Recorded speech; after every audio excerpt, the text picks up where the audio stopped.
When I was 9 years old, my figure skating instructor pulled me aside and said, "Carine, you might want to think about figure skating as a hobby," because it'd been 6 months and I still couldn't master a waltz. I said, "No," and I signed up to play ice hockey instead. When I was 16 years old, I was studying abroad in Israel for the semester, but I wasn't ready to go home yet. "You got to go back. The program's over," they said. "You can't do it twice." I said, "Nope, I can't go back," and I finished my junior year abroad in Israel. When I was 23, I was embarking to Norway for a month to lead a wilderness teen expedition, and the plane at Newark accidentally left the gate without me. It's a much longer story, and for those of you who know me, I said, "Oh, hell no, it isn't," and sure enough, it came back on the tarmac to pick me up. My name is Carine Warsawski. I am 33 years old, and I have a complicated relationship with the word no. The word no is easy for us to give, but it's difficult for us to receive. We often use it as a defense mechanism to protect ourselves from danger, from the unknown, from risk. But it's got much more than just transactional value. We can use it as a benchmark to measure our own success. 2 years ago, after graduating from business school, I launched a venture called Tribal Gatherings. The idea was simple. I wanted to host a Jewish summer camp for adults as a way to re-engage Birthright alumni, Jewish camp alumni, Jewish millennials into community. I really just wanted to host environments for young adults to experiment living Jewishly. As the business started rolling forward, I realized the journey was a lot harder than I had anticipated. And I was being told no time and time again by funder after funder. And each no started to sting more and more, and the sting started to become more and more personal.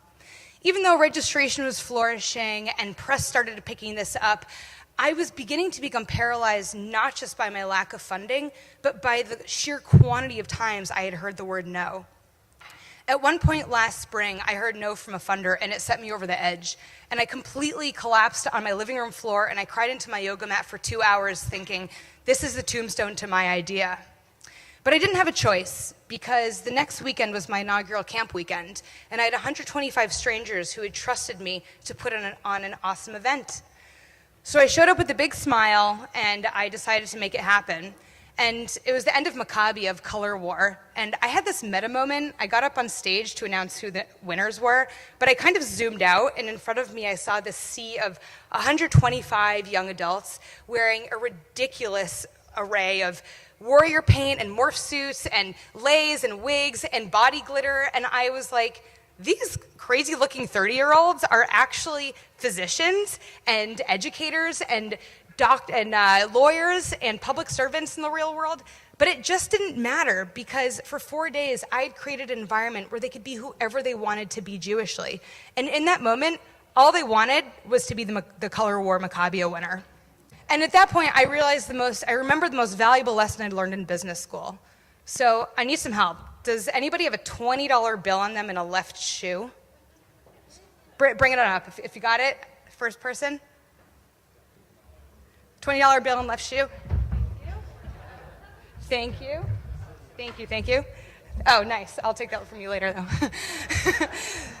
The most valuable class I took in business school was negotiations. And the first homework assignment we had was called the nose exercise, not nose, like N-O. And we had to get 10 people to say no to us for outlandish requests, like getting free refills and free exchanges, trying to return things long after their expiration date. And the lesson learned was that it's a lot easier to get a yes than it is to get a no. And it took most of us between 30 to 40 asks to get those 10 no's that we needed for the assignment. And I realized, oh my God, I hadn't gotten enough no's to make a decision on this yet. I need to get out there and get more no's to get my necessary yeses. And so I call this my metaphorical Bobo doll moment. You know, like those Bobo dolls that you can't, like those clowns that you can't knock down? And I inflated myself with an unbelievable amount of resilience to get back out there. And I kind of went crazy. I asked everybody for help. I cold called people in the phone book, people on my Rolodex from years ago. Who has a Rolodex, by the way? and I shifted my strategy. I went through the corporate sponsorship route. And slowly the no's started turning into yeses. Sam Adams, Cliff Bar, Dunkin' Donuts, Cards Against Humanity. And slowly I realized, and not all of them, some of them were just not nows, but they didn't sting as much. and I was gradually becoming anesthetized to the word no. My metaphorical Bobo doll moment also gave me the energy to keep taking more risks, and that summer I led 2 more camp experiences, and the outcomes far, far outweighed my expectations. So we had a participant who the day after camp broke off his engagement because he realized that he had found the kind of Jewish community that he needed in his life on a daily basis, and he knew that his fiance wouldn't get that. We had somebody convert to Judaism who came with her Jewish partner. We have alumni who are hosting Shabbat dinners organically on their own every month. We have people who formed incredible relationships, platonically and romantically, as a result of camp. The word no is complicated. A no can totally shut you down, but it can also propel you forward. And being a good risk taker means being comfortable with the word no. 1 year later, I've gotten a lot more no's, but I don't measure my success based on its transactional value. Because I said no to figure skating, I ended up playing college hockey. Who knew? Because I said no to coming back home from Israel in high school, I had a decade-long career working in Israel travel. For me, it's been the experience of giving a no and learning to receive a no that has awakened my charge to find that thought partner who's ready to say yes and. Thank you.